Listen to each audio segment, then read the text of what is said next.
respecto al requerimiento de prisión preventiva de la imputada Ana Gers de Vega, siempre amparándonos al principio de unidad, continuidad y la remisión que corresponde en la motivación del requerimiento del Ministerio Público. Vuelvo a reiterar de que estamos ante el enfrentamiento en lo que vendría a ser una organización institucional en la cual se habría enquistado una organización criminal.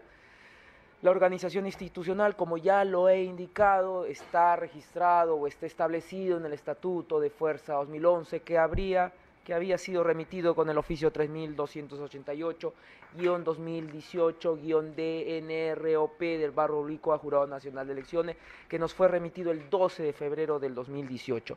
En ella he señalado de que había un comité ejecutivo nacional que estaba encabezado por Keiko Fujimori Gucci como presidenta, seguidamente Jaime Yoshiyama, Jorge Treyes, Ana Gers de Vega, que ocupaba el cargo de secretaria de organización, Augusto Bedoya, Isaura Delgado, María Mendoza, Kenji Fujimori, Wendy Takahashi, Pierre Figari Mendoza, Adriana Tarazona, Antonia Gutiérrez Rosati. Como usted determinará, señor juez, esta composición del Comité Ejecutivo Nacional estaba compuesta por varias personas, de las cuales solamente algunas de ellas detentaban el poder real dentro de esta organización. Para la ocasión corresponde hacer el examen de lo que había sucedido con Ana Gers de Vega. Pues bien, la relación con Keiko Fujimori. Hemos recibido la declaración de la investigada Keiko Fujimori Gucci. Esta en su declaración del 28 de diciembre del 2017, cuando hace referencia a Ana Gers, indica fundadora, secretaria de la organización, hoy su asistente, colaborador en la organización del partido, e indica de que le une un vínculo laboral y amical. Y vuelvo a resaltar, como había sucedido en el caso de Pierre Figari Mendoza, para Keiko Fujimori Gucci, este vínculo de amistad, esta relación de cercanía, de confianza, solamente se encuentra determinada en pocas personas. Hemos dado cuenta que las personas de las cuales ella puede manifestar precisamente esta cercanía, esta amistad, este vínculo, es tanto de Pierre Figari como ahora de Ana Gers. Tanto es así que si nos estamos proyectando en la línea del tiempo, llegamos al 18 de enero del 2017, según las actas que nos ha remitido el Jurado Nacional de Elecciones respecto al partido Fuerza 2011. Y Ana Gers de Vega ocupa un cargo importante para la estructura institucional, porque depende de ella también, por el cargo de Secretaria Nacional de Ética y Disciplina, todo lo que corresponde a la conducta o al comportamiento que tienen que adoptar los miembros de este partido, atendiendo de que ella forma parte precisamente de esta área encargada precisamente de la ética y la disciplina.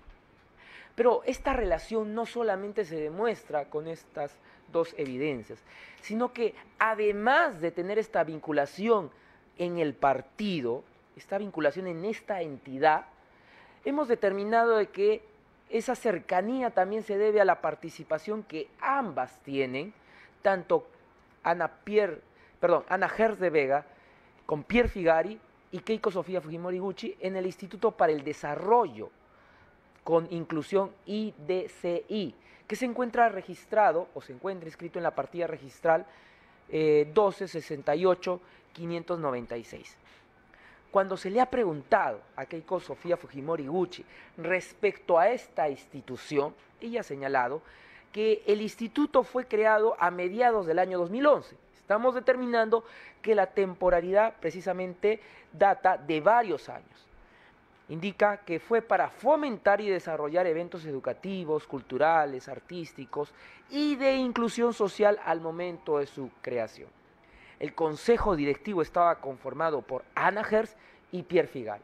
Nuevamente, reitero y vuelvo a señalar, el grupo que conformaba Keiko Fujimori, con el cual tenía niveles de confianza extremos, está dado por Ana Gers de Vega y Pierre Figari desde el lado visible. No solamente, y reitero, por la composición que han tenido dentro del partido Fuerza 2011, sino como se determina en este Instituto de Desarrollo con Inclusión, situación que no sucede con los otros miembros del partido, aun cuando hayan podido ocupar cargos de jerarquía más importantes respecto de Ana Hertz y Pierre Figari. Hicimos el planteamiento, y lo vuelvo a reiterar, que Ana Hertz se ubica dentro del núcleo duro, el nivel 1, lo que he podido llamar también la cúpula, como aquellos asesores visibles, toda vez que Keiko Fujimori es la líder, quien ostenta ese poder principal, seguidamente por Vicente Silva Checa, aquella persona que actúa de manera clandestina, oculta, y aquellas personas que son visibles, Pierre Figari y Ana Hertz de Vega. Volví a indicar que el acuerdo plenario 01-2017 nos dice que una estructura partidaria no se equipara a una organización criminal, empero sí constituye una organización criminal en tanto los dirigentes se aparten del derecho y crean una organización criminal con estructura propia, con cobertura de la estructura partidaria. He señalado que el testigo protegido 2017, 55.3, tanto en sus declaraciones del 14 y el 17 de octubre del 2018, nos ha dado fuente de información directa. El funcionamiento de la estructura del partido político, que nos ha indicado nuevamente que se ubica en la cúspide estas personas, precisamente detalla cómo es el manejo de la cúpula de organización, cómo se adoptan las decisiones, quiénes las adoptan. Las adoptan precisamente estas personas, nos ha señalado cómo ha permanecido en el tiempo, desde el año 2006 hasta la actualidad, esta organización y cuáles son estas redes de impunidad. Reitero que Zúñiga Rodríguez nos dice que dentro del crimen organizado, como una forma compleja, no solo se requiere una organización, o por decirlo de otra manera, cualquier organización, sino que se refleja una especial estructura de decisión, que es la cúpula, órgano que desarrolla las actividades de dirección dentro del cártel criminal. Dicha cúpula tiene como características el anonimato entre los miembros de la organización, o alguno de los miembros, y solo es conocido por un número reducido, lo que encaja precisamente al planteamiento que viene realizando el Ministerio Público. La información privilegiada precisamente que nos ha dado el testigo protegido 2017 55.3 del 14 de octubre del 2018 es Pierre Figari y Ana Hertz le indican al congresista Rolando Reategui que hay fondos de dineros por empresarios que no quieren aparecer en la lista de aportantes del partido Fuerza 2011, porque no querían tener problemas posteriores en caso Fuerza 2011 ganara las elecciones y no pudieran contratar con el eventual gobierno. Pierre Figari le indica al congresista que le van a dar dinero para poder cubrir las donaciones para que aparezcan registradas a nombres de terceras personas. Esto solamente lo puede conocer quienes están en el interior de esta organización, quienes están precisamente compartiendo con estas personas. Eso es información privilegiada y esa es información que nos ha alcanzado precisamente el testigo protegido 2017-55-3. Y ahí podemos, a partir de este conocimiento, establecer que esta cúpula era pues precisamente conformada por Keiko Fujimori como presidente, Vicente Silva Checa, que no tenía ningún cargo, Ana Hertz de Vega, que si bien nominalmente estaba como secretaria nacional de organización, su poder de decisión era mayor a que cualquier otro miembro de la dirección de este partido. Y por último, Pierre Figari Mendoza, de quien hemos hablado ampliamente. La capacidad de decisión, basta simplemente con preguntarle a una persona que estaba dentro de la directiva de Fuerza Popular, Fuerza 2000 anteriormente, en ese momento, que es Antonieta Gutiérrez, que en su declaración del 14 de octubre de 2018 nos ha señalado, Ana Rosa Hertz tenía la capacidad de decisión y actuación a nivel de organización del partido a nivel nacional. Supongo que en coordinación con las dos personas más importantes del partido, Keiko Fujimori y Jaime Yoshiyama. Claro, a este lo ubica porque era el secretario general nominalmente. Luego el señor Pierre Figari, que trabajaba muy estrechamente con la señora Ana Rosa Hertz. Debemos entender de que Antonieta Gutiérrez está ubicando precisamente a Ana Hertz como una de las personas que tienen esa capacidad de decisión. Incluso la está equiparando con quien vendría a ser la persona que tiene nominalmente el segundo cargo más importante en este partido, o en esta organización que es Jaime Yoshiyama.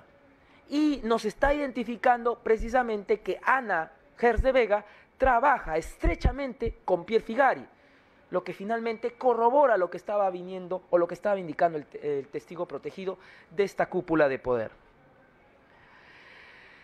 ¿Hay manifestaciones de la organización? Claro, estas redes de encubrimiento e impunidad. El testigo protegido 2017-55-3, en su declaración del 17 de octubre del 2018, ha señalado la finalidad de Fuerza Popular es ir tramitando individualmente las denuncias con la finalidad de tener presionado al fiscal Pedro Chávarri Vallejos, con la finalidad de obtener beneficios futuros en el Ministerio Público y principalmente en las investigaciones contra el partido Fuerza Popular, específicamente tramitadas en el despacho del fiscal Domingo Pérez Gómez, a quien además querían destruir. Esto lo he repetido, lo he señalado, lo he sustentado, lo he fundamentado.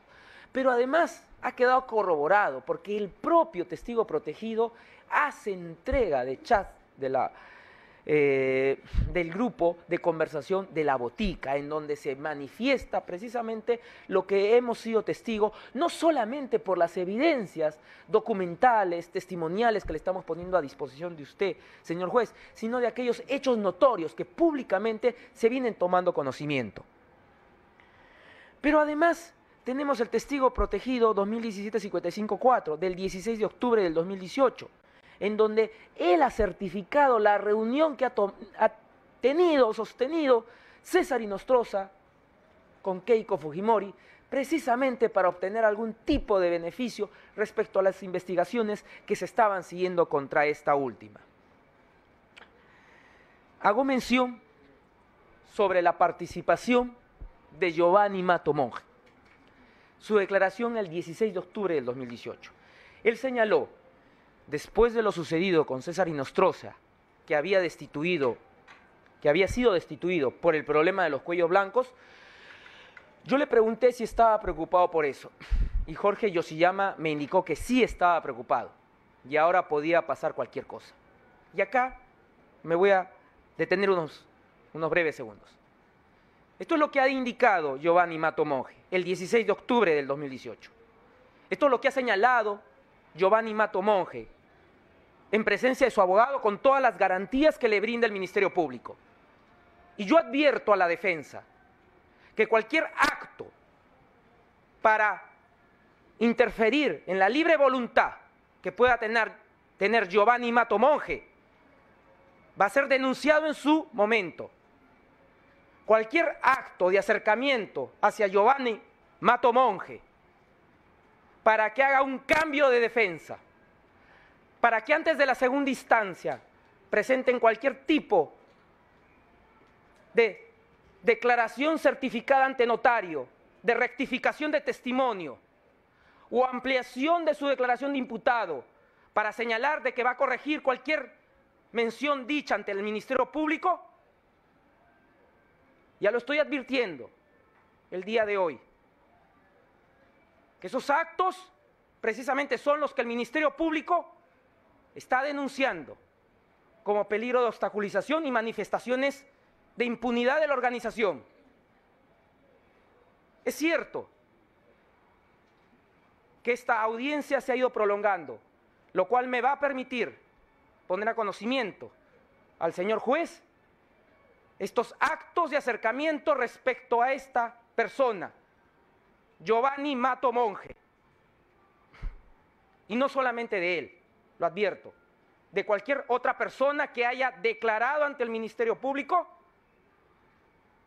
y que se pretenda a través de actos indebidos torcer su voluntad de declarar de acuerdo a la verdad.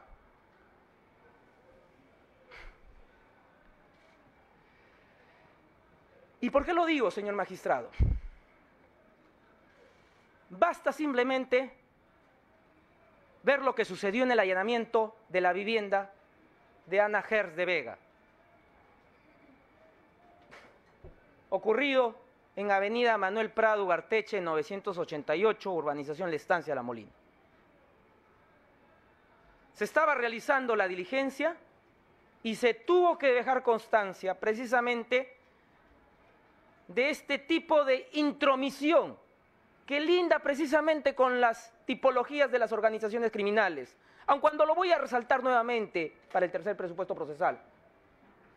Textualmente se dejó detallado lo siguiente: no encontrando más hallazgos que puedan resultar útiles para la presente investigación, se le pregunta al abogado del partido Fuerza Popular si efectuará alguna observación del desarrollo de la presente diligencia. El abogado del partido Fuerza Popular deja constancia que la mayoría de la documentación incautada corresponde al señor Santiago Vega.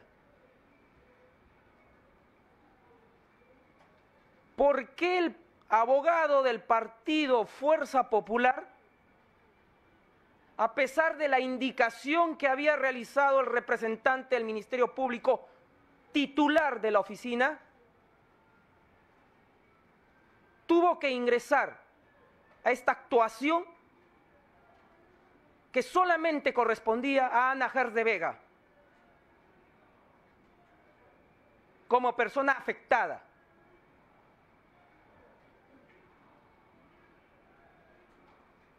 Estamos determinando a través de la parte pertinente del acta de allanamiento que usted tiene a su disposición y la defensa lo tiene, precisamente estas muestras de buscar algún tipo de intromisión en las actuaciones que viene realizando el Ministerio Público respecto a quienes son coinvestigados, porque el Código Procesal Penal lo señala claro: no tienen derecho a intervenir en las diligencias que no corresponden a su propia defensa.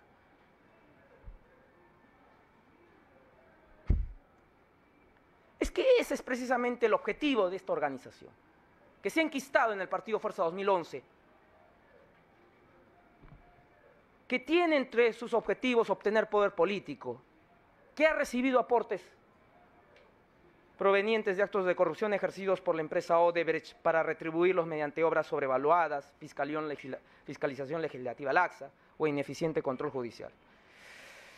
El delito determinante o el delito previo, que son los actos de corrupción, el acuerdo de Estados Unidos y Odebrecht, en el punto J, o considerando J, punto 66, dice que entre los años 2005 y 2014 hubieron pagos corruptos aproximadamente a 29 millones de dólares por obras, que benefició a 143 millones de dólares. En el punto 67, ubicándonos como una circunstancia antecedente al hecho que ocurre o materia de imputación, Odebrecht ganó la licitación y realizó pagos corruptos de 20 millones de dólares desde el 2005 al 2008. El conocimiento de la actividad, ya lo he indicado, Jorge Barata ha indicado el papel legislativo, es importante, y que con las donaciones de campaña se buscaba poder tener acceso precisamente al poder. Ya he señalado la Comisión Multipartidaria de Investigación del Proyecto Corredor Interoceánico Sur, Perú, Brasil, IRSA-Sur, ha señalado que a pesar de que había irregularidades manifiestas por parte de la Contraloría, sin embargo, se aprobó ese informe que se beneficiaba a la empresa Odebrecht. Renzo Reyardo Barreto, quien fuera congresista, en su declaración del 9 de julio del 2018, nos han señalado que informó al Pleno sobre estas irregularidades. A pesar de todo ello, Keiko Sofía Fujimori Gucci votó a favor de ese informe. He señalado la división de operaciones estructuradas, cómo es que hace la solicitud Jorge Barata como jefe para el Perú, Luis Mameri, jefe para toda Latinoamérica, Marcelo Odebrecht como jefe o líder de toda la empresa, daba la indicación y si era una indicación se tenía que cumplir, y Fernando Miglacio de la división de operaciones estructuradas, que tan solo tenía que cumplir, no tenía conocimiento del beneficiario ni finalmente cómo es que le llegaba el dinero al beneficiario final o al solicitante, que en este caso tenía que ser Jorge Barata. He señalado precisamente la identificación del activo, que nace o cuando se determina con aumentar Keiko a 500, cuando hay una conversación entre Jorge Barata, Luis Mameri y Marcelo Odebrecht respecto a apoyar la campaña de Ollantumala, y es ahí cuando se le dice a Jorge Barata, entonces aumenta a 500, se entendía que ya se había dado esa primera cantidad de 500.000 dólares y por lo tanto se tenía que dar nuevamente los 500.000 dólares.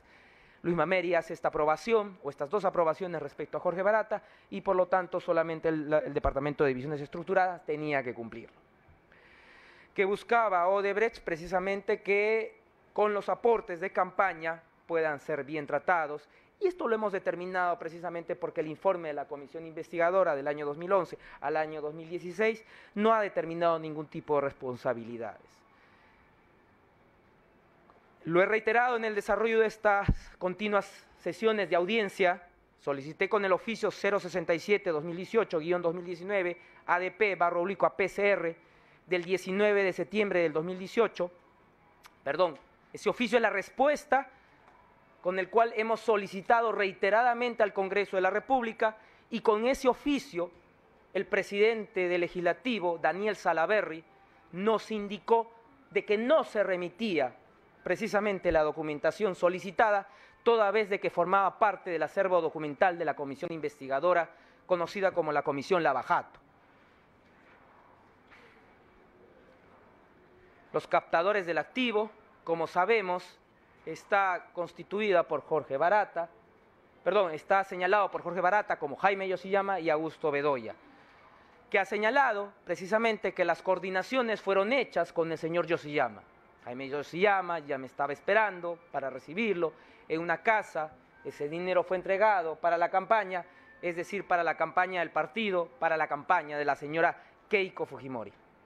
La transferencia financiera, lo he señalado reiteradamente, Marcelo Odebrecht nos ha explicado cómo en el sistema My Way Day, Jorge Barata ha indicado que el dinero contabilizado llegaba precisamente por estas personas que dependían de este departamento, y he extendido cómo ha sido la respuesta que nos ha dado la empresa Odebrecht a través de la remisión de documentación que prueba precisamente lo manifestado por los funcionarios de dicha empresa.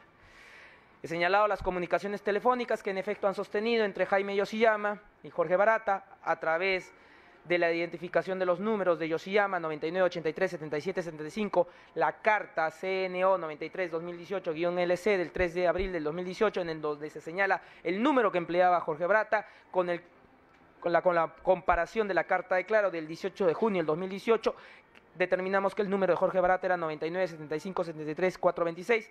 Existen las coincidencias de las llamadas telefónicas del 17 de junio del 2010 y del 12 de octubre del 2010.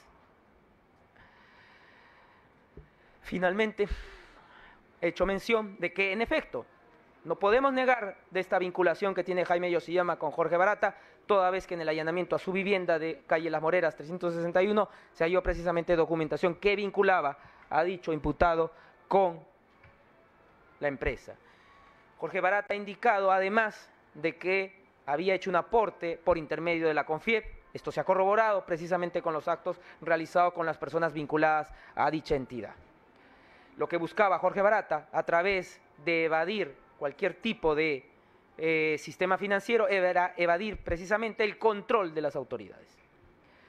Y esta entrega fue en dinero en efectivo, precisamente porque era una práctica usual de lo que correspondía a las prácticas ocultas o actividades indebidas o ilícitas. Finalmente señalado cómo es este cuadro del ingreso del dinero o del activo de parte de la División de Operaciones Estructuradas hacia Jaime Yoshiyama, Augusto Bedoya, de $500.000 más $500.000 para el ingreso a Fuerza 2011. Y el acto de lavado, lo vuelvo a reiterar, está detallado por el testigo protegido 2017-55-3 del 14 de octubre del 2018, y textualmente lo digo para que no le quede duda a la defensa cuando en su disertación trate de negar lo evidente. Pierre Figari y Ana Hersh le indican al congresista Rolando Reategui que hay fondos de dinero donado por empresarios que no quieren aparecer en la lista de aportantes del partido Fuerza 2011, porque no quieren tener problemas posteriores en caso de Fuerza 2011 ganara las elecciones y no pudieran contratar con un eventual gobierno. Pierre Figari le indica al congresista que le van a dar dinero para poder cubrir las donaciones para que aparezcan registradas a nombre de terceras personas. Y lo reitero, declaración del testigo protegido que ha sido corroborado con los allanamientos a Vicente Silva Checa, en donde se ha encontrado documentación que evidencia su vinculación con estas personas, y en el domicilio de Carmela Páucara, en donde se evidencia documentación que no correspondería a la persona por el cargo que ocupaba o el empleo que desempeñaba, sino por el contrario, de intereses mayores relacionados a Keiko Sofía Fujimori Gucci. Los actos de lavado, los he indicado, están en los informes de verificación, en la documentación levantada con los actas de exhibición realizadas ante la Autoridad Nacional de Procesos Electorales, OMPE, con la carta 016 TES Barro Oblicuo AC en 2011, que remite Jaime Yoshiyama, se establece que las aportaciones o los ingresos del periodo del 6 de diciembre al 2010 al 31 de enero del 2011 ascienden a 546.181.11, del periodo del 1 de febrero del 2011 a 31 de marzo del 2011 asciende de ingresos a 3.762.182.38, del 1 de abril del 2011 al 8 de abril del 2011, 1.254.121.92, del 9 de abril del 2011 al 27 de mayo del 2011, 8.837.403.55, del 9 de abril del 2011 al 27 de mayo del 2011, 8.098.965.55, del 28 de mayo del 2011 al 13 de junio del 2011, 2.851.094.97. Todo esto ha sido determinado como actividades que provienen de fuente anónima. Ya se había indicado inicialmente en el informe técnico .gg 2011 número 006 GSFP Barro Oblicuo AOMPE, en donde se establecía que tanto el cóctel fujimorista como el cóctel naranja no se podía identificar quiénes habían realizado algún tipo de aportación o compra de algún tipo de tarjeta o entrada o cualquier tipo de objeto respecto a estas actividades. Es por eso que había indicado que María Lidia Gómez Morales, exauditora de la OMPE, indicó de que ella había hecho estas observaciones, que sin embargo fue cesada el 30 de julio del 2011 sin darle explicaciones. ¿Para qué? Para que finalmente se les expidiera un certificado de buena conducta, como lo he señalado, porque se dio el informe técnico FIN-IFA-11-013 GSFP Barro Oblicuo AOMPE, que establecía como conclusiones que el Partido Fuerza 2011 había cumplido con todo lo que señalaba la ley de partidos, que no había ningún tipo de irregularidad. Incluso Ananías Liberato Falcón, el auditor que fue contratado para el reemplazo de esta auditora última cesada indebidamente, indicó que la fiscalización fue selectiva, es decir, no hubo una adecuada fiscalización. Por fuente anónima se ha indicado que había ingresos por actividades proselitistas que correspondían a 2.125.235, de los cuales no se identificó a las personas que participaron en los cócteles, así como las personas que recibieron o adquirieron los boletos de la gran rifa. Por lo tanto, no se ha podido determinar la certitud de estas actividades. También he señalado los actos de ocultamiento de aportes de campaña a través del fraude de los aportes en la región San Martín. He señalado que el testigo protegido TP 2017-553 nos ha señalado cómo es que le habían solicitado Keiko Fujimori, Ana Hertz, Pierre Figari, que busque personas de su región precisamente para que puedan ser el dinero que estaban entregando empresarios, para que puedan ser cubiertos o puedan aparecer terceras personas de su vínculo familiar, amical o de la región. Adriana Tarazón es la que entregó el dinero para finalmente llegar a Ángela Berenice Bautista Ceremelco, quien ha señalado de que ella hizo finalmente depósitos fraccionados hasta $100.000 americanos. Todo esto ha sido corroborado precisamente porque ella es la que aparece en los vouchers remitidos por el banco Scotiabank.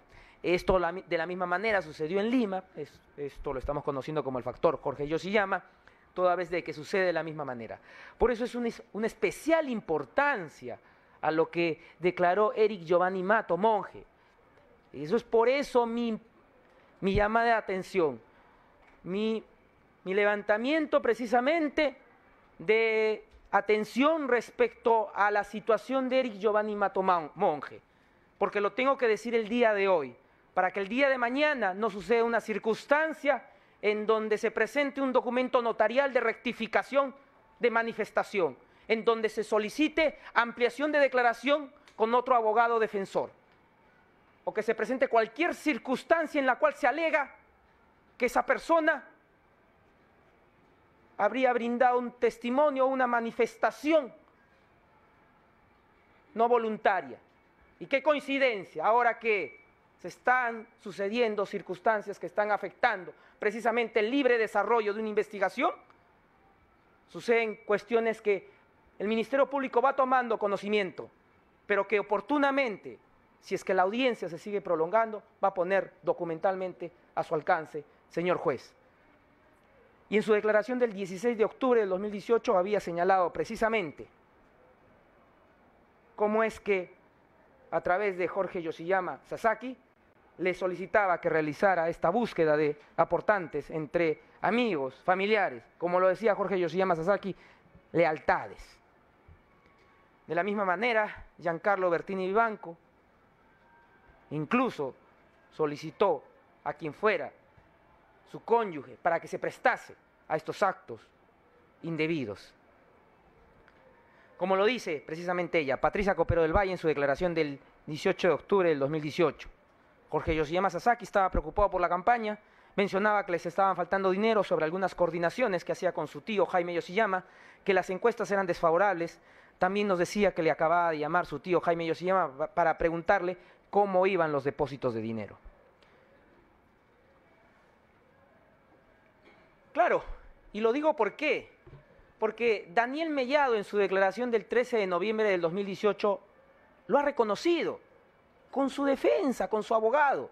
He realizado 91 depósitos en distintos lugares, en distintas agencias. Y lo vuelvo a reiterar. Daniel Mellado Correa ha tenido todas las garantías para brindar su manifestación. Cualquier tipo de rectificación, cualquier tipo de manifestación contradictoria, ya lo mencionado, ya lo evidenciado documentalmente a través de los vouchers, va a ser una alegación de que el peligro de obstaculización se está materializando. Probablemente no ante su instancia, ya lo hará el fiscal superior.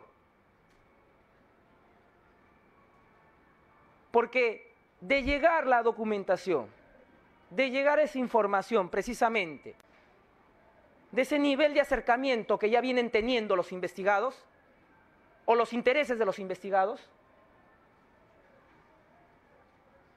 es mi obligación como Ministerio Público ponerlo en conocimiento precisamente de la Judicatura. No vamos a ser ingenuos de pensar de que este fiscal va a permitir precisamente de que se obstruya la investigación. Su declaración fue el 13 de octubre del 2018. Finalmente, hay una permanencia en el tiempo de esta organización, porque lo que ha sucedido en el 2011 se reitera con mismas modalidades en el 2016, solamente que acá ya tenemos mayor incidencia de aportaciones en el extranjero.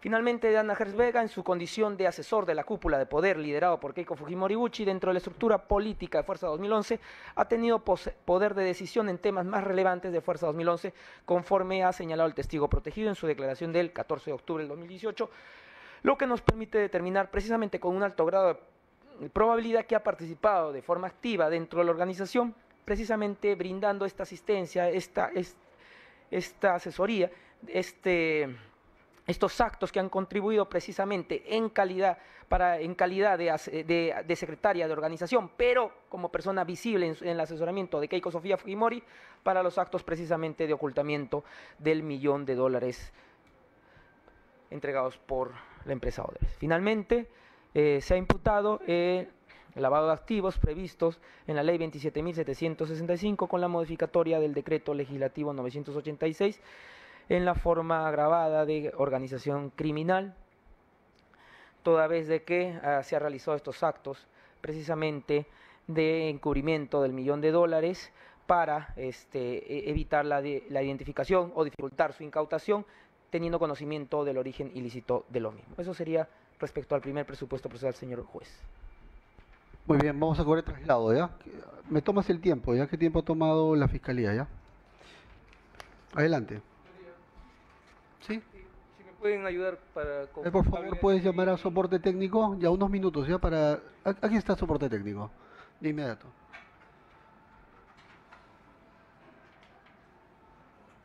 Sí.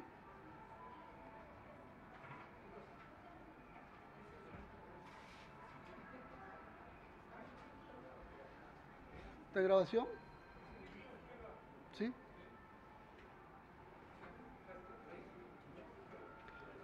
Señor fiscal, solamente quería consultarle dos cosas. Respecto a lo que usted está llamando la atención de digamos, a tener la precaución debida respecto a Daniel Mellado Correa y de Mato Monge.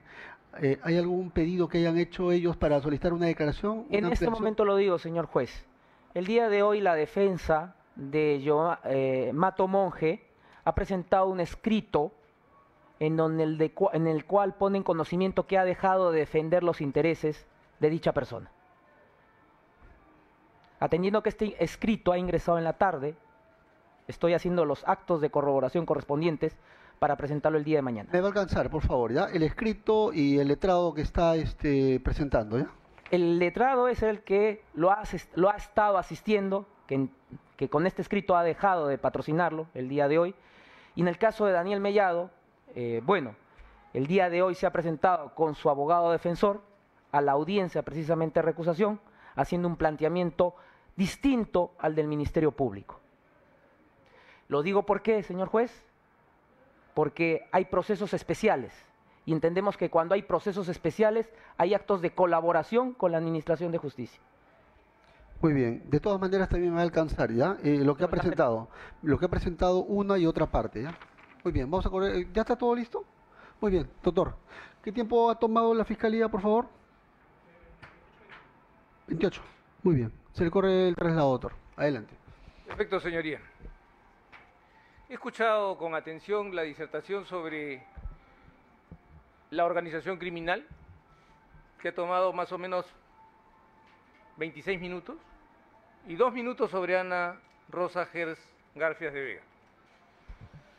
Porque se ha citado una serie de elementos de convicción que no guardan ninguna relación con mi cliente. Entonces, me gustaría que tengamos presente esto, que eso es lo que hay en el requerimiento de prisión preventiva. Cierto es que el señor fiscal, nuevamente, repitiendo la estratagema aparatosa de reunir elementos de convicción que no guardan relación con la persona de la que se trata, en el caso de Ana Gers de Vega, ha presentado 46, 47, 52 elementos de convicción a los que usted ha visto que no ha hecho referencia en modo alguno. Incluye entre estos elementos de convicción, por ejemplo, el informe de Magdalena Chu o la declaración de Magdalena Chu acerca de cómo funcionaba la OMP, que no tiene ninguna relación con ella. Como si me pongo a revisar uno por uno, el señor fiscal va a decir que uno está tratando de dilatar por tratar de contrastar las cosas que él presenta como si fueran elementos de convicción. Voy simplemente a señalarle, señor, que su exposición acredita que este paquete no tiene más utilidad que haber gastado papel bond. Muy bien, doctor, céntrese por favor en los temas. Sí, señor, por eso estoy presentándolo. Porque me gustaría que haya cierto equilibrio. El señor ha levantado sombras sobre la defensa, imputándole actos de ocultamiento y no he visto yo una... Muy bien, estoy tomando nota, doctor. ¿Ya? Continúe. Entonces, el único elemento de convicción que presuntamente vincularía a mi cliente con esta supuesta organización criminal de la que se habla es la declaración del testigo protegido 2017-55-3.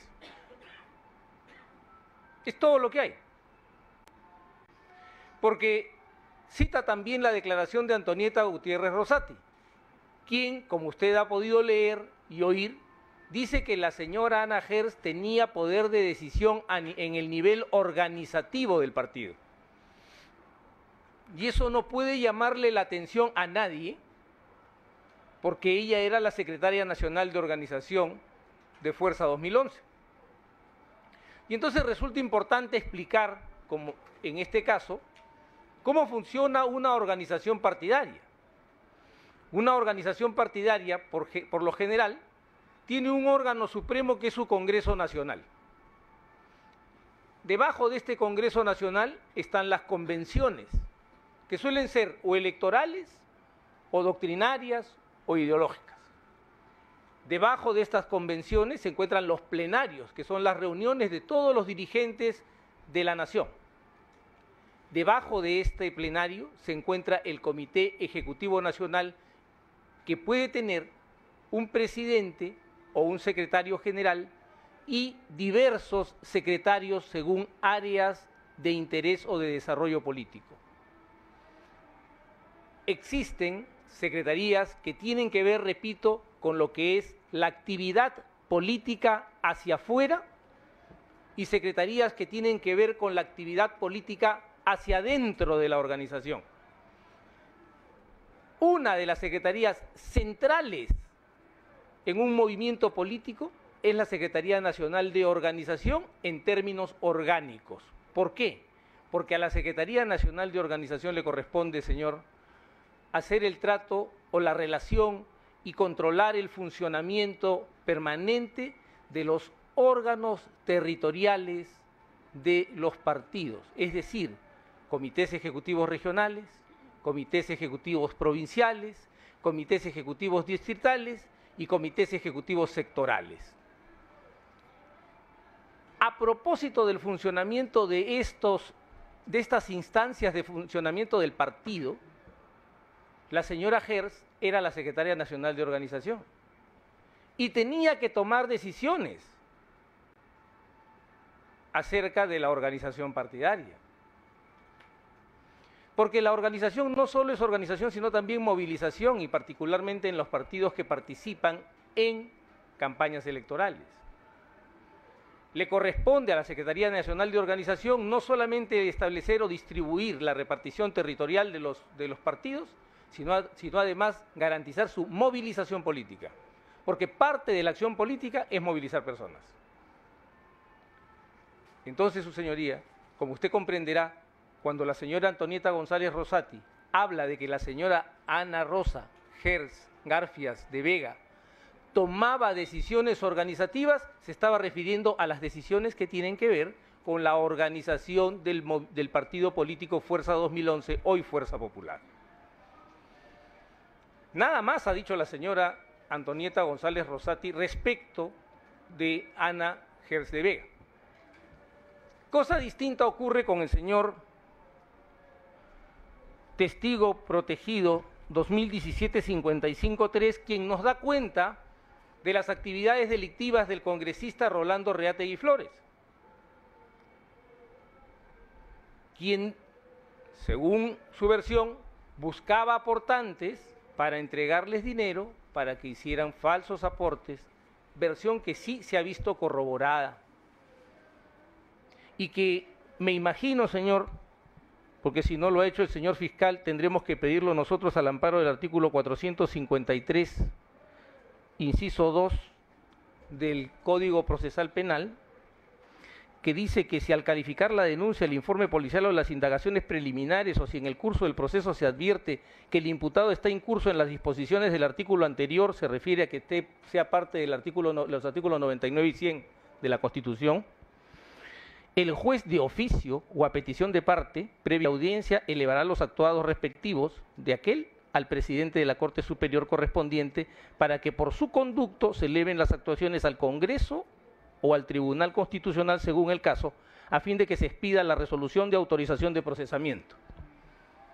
Porque la declaración del testigo TP 2017-55-3 nos pone en evidencia que una persona que está ejerciendo el cargo de congresista de la República, con datos corroborados por la investigación del señor fiscal, debido a que están las declaraciones de los falsos aportantes, habría estado realizando este tipo de prácticas. En ese sentido, señor, lo que no está corroborado de la declaración del testigo protegido 2017-55-3 es lo que dice respecto de Pierre Figari, Ana Rosa Gers de Vega y la señora Keiko Fujimori, porque no tenemos ningún testimonio correlativo. Más aún, su detalle de las entregas de dinero y el traslado a Tarapoto para los aportes no guarda correlato con la información que el señor fiscal le proporcionó a usted en el requerimiento de detención preliminar, en el cual consta que $50.000 en 5 entregas diferentes fueron ingresados el mismo día de febrero y otros $50.000 en 6 entregas diferentes fueron ingresados un día de marzo. 50.000 juntos, pero distribuidos en entregas diferentes por personas diferentes en febrero. Y 50.000 juntos entregados simultáneamente o en tiempos similares dentro del mismo día en Tarapoto, en marzo. Eso es información constatable en la carpeta del señor fiscal, que fue puesta a su conocimiento en el requerimiento de detención preliminar. No guarda, por lo tanto, no hay un dato de corroboración en ese dato objetivo que permita establecer como verdadera o válida la tesis de que tuvo un día, 2 días, 3 días, 4 días, 5 días y entregas diferentes. Porque no habría cómo explicar que todo esto se reuniera en un solo día para que se produjesen los desembolsos o los supuestos aportes de San Martín. Corresponde señalar además que el señor Reategui posee fuerza y potencia económica suficientes, dada su participación en el grupo económico La Inmaculada en Tarapoto. Así que hay que tener mucho cuidado con cómo se interpreta la corroboración, porque la corroboración de un dato no quiere decir la corroboración del otro. Cada uno tiene que tener un dato de corroboración propio, porque que se pueda corroborar que el señor Reategui entregó dinero a personas para que hagan aportes, no supone necesariamente, ni siquiera contingentemente, corroborar que la señora Ana Gers, la señora Keiko Fujimori y el señor Pierre Figari le dijeron al señor Reategui que hiciera esto. Ahí falta otro dato de corroboración que es diferente y es distinto. Entonces, se ha hecho una serie de referencias a propósito de que la señora Gers sabía de que venían fondos de Odebrecht, sabía perfectamente que este dinero era ilícito, y yo quiero referirme nuevamente, señor, al problema que generan los emails que Odebrecht ha entregado supuestamente para corroborar la versión de Jorge Barata. La última teoría que yo le escuché al señor fiscal ante usted es que ese email, donde pide 518.000 y algo de dólares, 518.134.72 dólares, con el email Campaña Nacional 2, es el que explica la segunda entrega de dinero. Ergo, en consecuencia, no tiene nada que explique la primera entrega de dinero, porque no hemos encontrado absolutamente nada entre sus exposiciones, excepto la palabra del señor Barata, que además se ha visto contradicha por la declaración de Migliaccio, como yo he señalado, porque el señor Barata dice que entre noviembre y diciembre del año 2010 entregó 500.000 dólares a Jaime Yoshiyama Tanaka, dinero que recibió después de comunicarse con alguien del Departamento de Operaciones Estructuradas, específicamente Hilberto Silva, y que el dinero llegó un día, entró en las oficinas y encontró un maletín de gimnasio con 500.000 dólares, y que él supone que le fue hecho llegar a través de un doleiro. Eso obligó a la defensa a preguntar al señor Migliaccio si había doleiros fuera de Brasil. Y como usted sabe, porque ha sido informado a usted en intervención anterior, el señor Migliaccio desmintió la existencia de doleiros fuera del Brasil. Cierto es que con bastante creatividad la Fiscalía ha dicho que podría ser otro mecanismo, pero no es lo que ha dicho el testigo Barata. Lo que no se puede hacer es tomar y hacer que la Fiscalía sustituya al testigo para dar una versión diferente, de tal manera que cuadre y pueda usted inculpar a alguien. Lo que tenemos que hacer es sujetarnos a las declaraciones del testigo. Y respecto de su declaración de que un doleiro le envió dinero, tenemos dos cosas. Primero, que el señor Migliaccio dice que nunca envió dinero al Perú en efectivo. Y segundo, que nunca envió dinero en efectivo a Jorge Barata. Y tercero, esa parte no la voy a tocar, que tampoco habría enviado a nadie en concreto, porque no tenía por qué saber, en eso estamos totalmente de acuerdo con el señor fiscal. había un sistema de compartimientos estancos en el Departamento de Operaciones Estructuradas. Entonces, no hay corroboración alguna sobre la entrega, la primera entrega de dinero.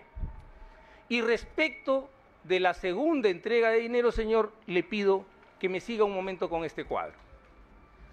La hipótesis, vamos a ajustarnos a la versión corroborada, digamos, por corroboración cruzada, porque no hay ningún dato todavía objetivo, de Marcelo Odebrecht, Luis Antonio Mameri y Jorge Enrique Simoes Barata.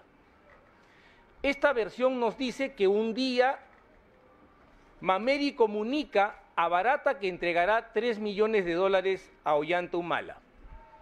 Barata expresa su desacuerdo porque lo considera fuera de los rangos de aportes regulares de Odebrecht a las campañas y además sostiene que era el candidato que el empresariado no quería. Mameri le dice que es una orden, Barata insiste y eso provoca una conversación tripartita. Odebrecht, Marcelo Odebrecht, Luis Antonio Mameri y Jorge Enrique Simoes Barata. En esa conversación se supone que, o se dice, que Marcelo Odebrecht autoriza a Barata, no le da una orden porque hay que tener mucho cuidado con las palabras. Marcelo Odebrecht le dice, bueno, si tanto te molesta darle plata a Ollanta Humala, aumenta la contribución que tienes para Keiko Fujimori. No le dice, aumenta, le dice, si te molesta, aumenta, siéntete mejor.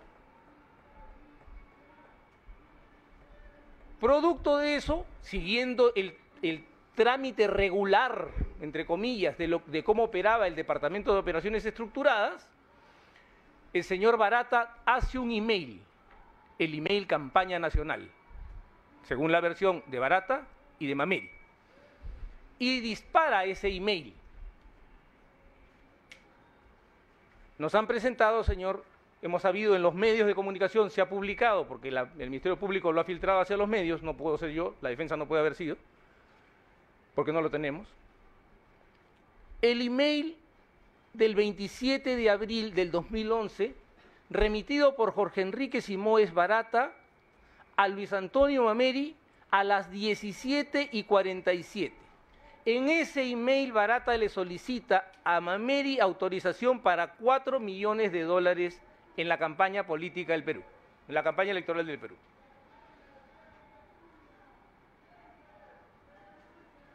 Señoría, resulta que el señor Mameri se toma su tiempo, porque realmente sí debo coincidir con el Ministerio Público, el señor Mameri expresó su absoluta disconformidad, incomodidad, molestia y hasta vergüenza con el haber tenido que participar con este tipo de cosas. Fue evidente su disgusto, ¿no? Y entonces tenemos que el señor Mameri se toma su tiempo, se toma 13 días, y el 10 de mayo del 2011, a las 22:24, le envía un email a Jorge Barata de respuesta aprobando el aporte. ¿Estamos claros? Ese email corría en copia simultánea al señor Isaías Ubirachi Sabe Santos. Bueno es recordar que Isaías Ubirachi Sabe Santos era un comisario o un comisionado de Marcelo Odebrecht para verificar que existieran fondos disponibles para pagos no contabilizados en los diferentes contratos que la empresa tenía. Esa era la tarea del señor Ubirachi Sabe Santos. Era un contador que decía, aquí sí hay, aquí no hay. Verificada la cuenta, Isaías Ubirachi Sabe Santos remitía el email, copiaba el email a Hilberto Silva. Pero lo que copiaba no era la solicitud del director superintendente, que era Barata, sino la autorización del líder empresarial, que era Mameri. Y a partir de ahí ya venía toda la ejecución. Según el Ministerio Público, 8 días antes de que la autorización de Mameri sobreviniese, ya se había efectuado el traslado de $500,000 por un email que tiene una diferencia de 2 horas y 8 minutos, que es el email del 27 de abril a las 15:39 que Jorge Barata dirige a Ubirashi Chávez Santos para que programe la transferencia de $518,134 en 2 partes hasta el 2 de mayo de 2011.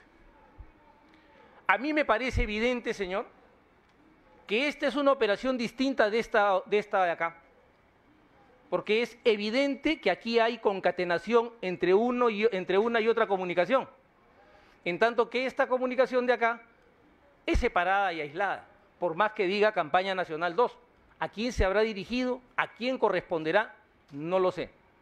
Pero que el 27 de abril se pasa el email del que hablan Odebrecht, Mameri y Barata, está ahí. Y que ese email es aprobado el 10 de mayo, también está allí. Por lo tanto, cuando nos dicen que el 2 de mayo llegaron $518,000 en 2 entregas separadas, tendrá que ver con otra operación, señor, pero no tiene que ver con la famosa conversación tripartita de Odebrecht, Mameri y Barata. Si esto es así, señor, ¿cómo es posible que en enero de 2011 Ana Rosa Gers Garfias de Vega, Pierre Figari y Keiko Fujimori hubieran llamado al congresista Rolando Reategui a decirle que tenían que mover dinero de empresas, se supone que Odebrecht, que no querían aparecer para que después pudieran contratar libremente con el gobierno, donde además hay otro error grave de parte del testigo, porque las empresas no contratan con el gobierno no contrata a nadie, las empresas contratan con el Estado, como usted bien sabe, señoría. ¿No? Entonces, tenemos otro problema que va surgiendo aquí en la presentación de nuestro señor fiscal, y es este. Esto es lo que dice sobre Ana Rosa Gers Garfias de Vega, la disposición de formalización y continuación de la investigación preparatoria, señor. Le pido, señoría, que vea usted cuál es la precisión de los cargos que se hace sobre Ana Rosa Gers Garfias de Vega. Y no es nada más que una transcripción y glosa de los artículos 1º y 2º de la Ley de Lavado de Activos, sin ningún dato fáctico. Quiero que lo vea, señor, y lo repase y lo revise. Porque resulta que al hacer el requerimiento de prisión preventiva se incorporan o presentan unos hechos que no son objeto de la investigación o si pueden guardar relación con la investigación, pero que no son, pues, los que se están imputando a la señora Ana Rosa Gers Garfias de Vega. Creo que convendrá conmigo que el ámbito de detención y la comprobación de los elementos de convicción relativos o que vinculan a la persona con la comisión de un delito tienen que ser los que se han establecido como supuesto o hipótesis en la disposición de formalización y continuación de la investigación preparatoria.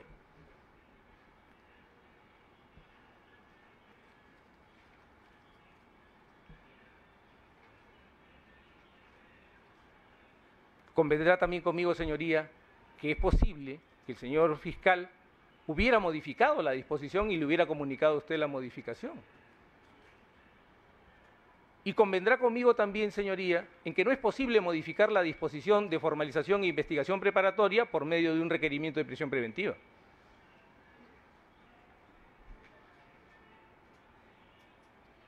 Entonces, todas las cosas que nos ha dicho el señor fiscal no guardan relación con lo que él, por la razón por la cual está investigando a la señora Ana Rosa Gers Garfias de Vega. Entonces, como queda claro, no tenemos certeza, ni siquiera probabilidad, solo la posibilidad por el dicho voy a aceptar. Fíjese que estamos en el nivel de posibilidad, es decir, en una sospecha inicial respecto de la entrega, de la primera entrega. Y en la segunda entrega tenemos graves dudas de cuándo pudiera haberse producido. Ergo, en consecuencia, no hay nada que corrobore la posibilidad de que haya habido la reunión de la que habla el testigo protegido 2017-55-3. Y esto es a la luz del material reunido por la propia Fiscalía, por el propio Ministerio Público y aportado por Odebrecht, en soporte de la palabra de Jorge Enrique Simoes Barata. Y esto tiene además correlato con lo que el propio Barata dice respecto de la primera entrega, que debió ser un llamado de atención inmediato acerca de la posibilidad de que sea infructuosa la investigación, porque Barata le dijo al Ministerio Público que no tenía pruebas de la entrega de dinero.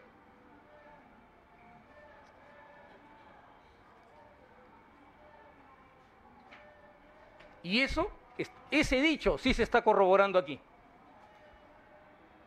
Solo tenemos entonces, respecto de la primera entrega de dinero, o la supuesta primera entrega, o el supuesto primer aporte, nada más que la palabra de Jorge Barata sin corroborar.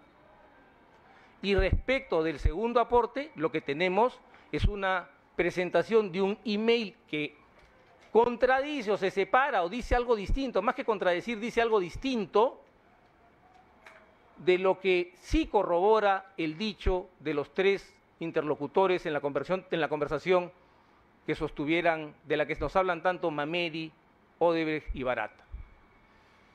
Entonces, para mí, si tengo el dicho de un testigo protegido el 2017-55-3, que no tiene ningún dato objetivo de corroboración respecto de la reunión en la que supuestamente llamaron al señor Reategui para la señora Gers Garfias de Vega, el señor Figari Mendoza y la señora Fujimori Higuchi, no tenemos nada más que una simple sindicación. Y en el segundo lugar, respecto de que hubiera dinero de Odebrecht que trasegar, lavar, blanquear o como quiera, no existe ningún dato de corroboración de la palabra de Jorge Barata. Ergo, en consecuencia, señoría, respecto de ese extremo específicamente, no hay nada más, o sea, no hay nada que pueda llamarse grave y fundado elemento de convicción. Cierto es que se han hablado de muchísimas cosas que no tienen ninguna relación con mi cliente, que el señor Mato, que la señora Copero, que la señora que en San Martín, que aquí, que allá, que amenaza, que la defensa. Todo lo que se ha dicho es ropaje vistoso para cubrir lo que no hay. Esa es la nuez de la acusación, señor. Ese es el tema del que estamos hablando. Y desde mi punto de vista, repito, usted podrá evaluar ya con datos objetivos, más que con discursos y con palabras cargadas de emoción, si hay o no hay graves y fundados elementos de convicción de la comisión de un delito que vinculen a doña Ana Rosa Gers Garfias de Vega como autora o partícipe. En mi opinión, señor, no los hay y no tengo más que decir. Muy bien, vamos ahora a la réplica por parte de la Fiscalía y por parte de la Defensa. Adelante, doctor. Señor juez, Antonieta Gutiérrez ha indicado respecto a Ana Gers capacidad de decisión, ha indicado coordinación con las personas más importantes. ¿No es cierto lo que está haciendo referencia el abogado defensor? Siguiendo el orden de la exposición de sus argumentos, debo decir lo siguiente. Me preocupa el interés que el día de hoy está mostrando respecto al congresista Rolando Reategui. Me preocupa porque ha señalado lo siguiente.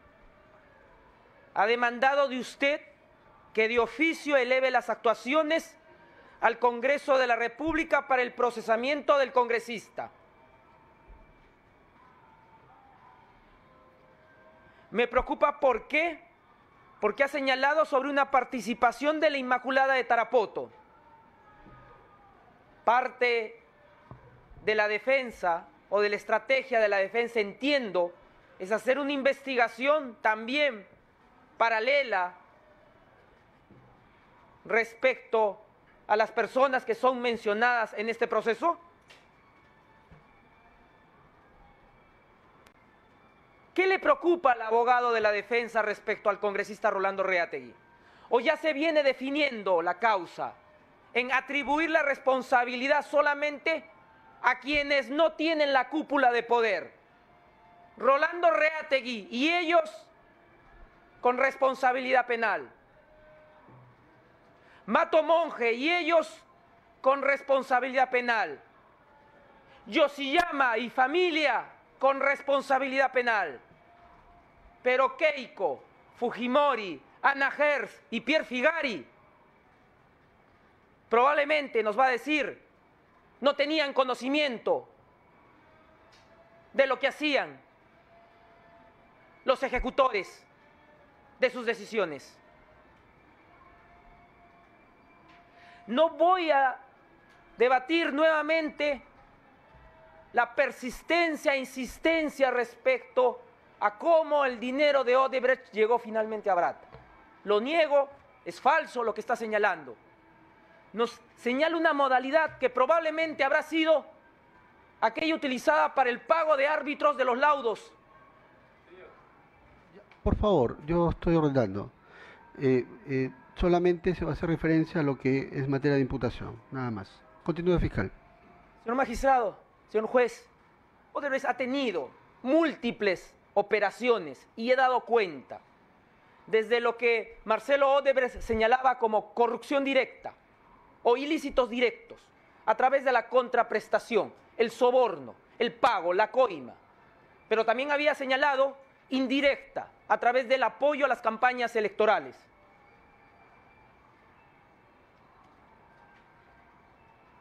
Las modalidades o formas como la empresa Odebrecht finalmente hizo que el dinero indebido, ilícito, llegara al beneficiario, no puede ser una copia, probablemente por el conocimiento privado que pueda tener el abogado. Acá lo que nos ha señalado la empresa Odebrecht a través de sus funcionarios es lo que he disertado durante estos días.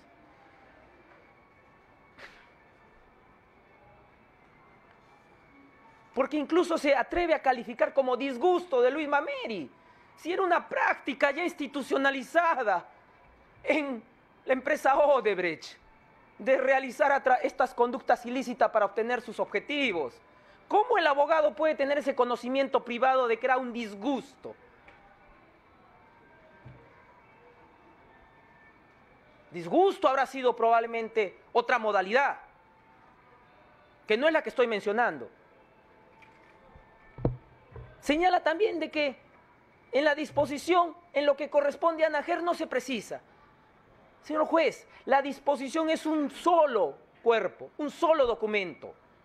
Si vamos a comenzar como el día de ayer, de la declaración del IS-Document, en la hoja 5 no se menciona, pero no nos muestra todo el documento, entonces tendría que leer las 200 y pico páginas de la disposición de formalización. Página 9, página 8, página 284, página 285. No es una audiencia de excepción ni improcedencia de acción. No entiendo dónde están los argumentos respecto a los hechos. Se acabaron en la defensa solamente en cuestionar la credibilidad de Jorge Barata, y lo dije el día de ayer. Cuando los intereses personales ya superaron a lo de los clientes, a las personas que tiene que defender, patrocinar, no hay argumento, solamente ir contra el testigo Jorge Barata. Por lo tanto, señor magistrado, muy bien, solamente temas nuevos. Adelante. Señoría, primero yo quisiera pedirle que invite al señor fiscal a no estar levantando la voz porque hay un micrófono, entonces grita y se siente mal. Quisiera pedirle, por favor, porque Bueno, sobre ese tema es cada uno tiene su estilo y vamos a, en la medida de lo razonable, vamos a intervenir. Ahora, Intervenga, por favor. rápidamente. Yo he cuestionado los elementos de convicción. Yo no me he metido con nada más que no sean los elementos de convicción. Porque yo creo, pues, que hay que concentrarse en eso. Algunos quieren dar lecciones de corrupción porque conocen, tanto la corrupción como el encubrimiento. ¿No? Pero el punto aquí, señor, es entrega de dinero, primera entrega de dinero. Jorge Barata dice, entregué en noviembre, diciembre. No tengo prueba de ello. Y efectivamente, ante sus ojos, no hay ninguna entrega. Para que mi clienta pueda haber participado de este hecho, como dice el señor fiscal, tendría que haber una prueba, o por lo menos un elemento de convicción que corrobore la palabra de Barata, y que otro elemento de convicción que corrobore la palabra del señor testigo protegido 2017-55-3. Nada de eso hay. Por lo tanto, usted no tiene material para construir una sospecha grave. En segundo lugar, señoría, respecto de la segunda entrega, tenemos este problema que le he señalado de que los mails no cuadran y que no es posible creer que el 2 de mayo hubiese llegado el dinero que no se había aprobado hasta el 10 de mayo. Luego nos dice la corroboración de la señora Antonieta Gutiérrez Rosati. Entonces nos dice, ya no solo es que tenía decisión organizativa, porque el señor fiscal no está siendo suficientemente claro al entregar la información, porque la señora Antonieta Gutiérrez no ha dicho que Ana Gers tenía poder de decisión. Dice textualmente, y usted va a poder verificarlo en su declaración, que tenía poder de decisión organizativo. Y eso se condice con su condición de secretaria nacional de organización. Ahora, que tenía relación con los más altos dirigentes del partido, el secretario general y la jefa o presidenta del partido, pero si el secretario nacional de organización es el tercer hombre en un partido, en línea de dirección y en línea de mando, ¿con quién tendría que tratar? ¿Con quién tenía que tratar? La interacción entre el jefe del partido, el secretario general y el secretario nacional de organización en un movimiento político es permanente y constante. Eso no es un dato de criminalidad, es un dato de funcionamiento partidario, señor. Entonces, yo le digo, el juicio que usted va a tener que hacer es un juicio objetivo. Ahí están los elementos, ahí tiene usted a la vista. Usted dirá en su resolución si encontró elementos que corroboren la palabra de Jorge Barata sobre la primera entrega, si encontró elementos de convicción que corroboren la palabra del testigo protegido 2017-55-3 acerca de que se produjo esa reunión en enero. Si además, quiero aclarar acá porque se está tergiversando mis palabras, yo no quiero nada, excepto que se cumpla la ley, que debiera haberla cumplido el señor fiscal, pero es cuestión de puntos de vista. Quien dispone esto es el artículo 453, inciso 2 del Código Procesal Penal, respecto de que haya congresistas u otros altos funcionarios que hayan cometido delitos. Ese tema es un tema ya que el fiscal lo va a determinar porque es el titular de la acción penal y es el que conduce. No, señor, si usted tiene perdóneme, señoría. ¿Me permite terminar con el artículo? Sí, ya usted lo ha reiterado en el anterior sesión. Estoy replicando porque el señor ha replicado y puedo duplicar. Lo he escuchado ya. ¿Algo más? Sí. Y si no lo hace el señor fiscal, lo puede hacer usted o lo puede solicitar cualquier parte, porque así lo dispone el código. Nada más, señoría. Muy bien, hemos terminado. Sí. Va a dar usted un pequeño receso, tengo que hacer una comunicación urgente. Ya, muy bien. Unos 5 minutos, ¿ya? Para poder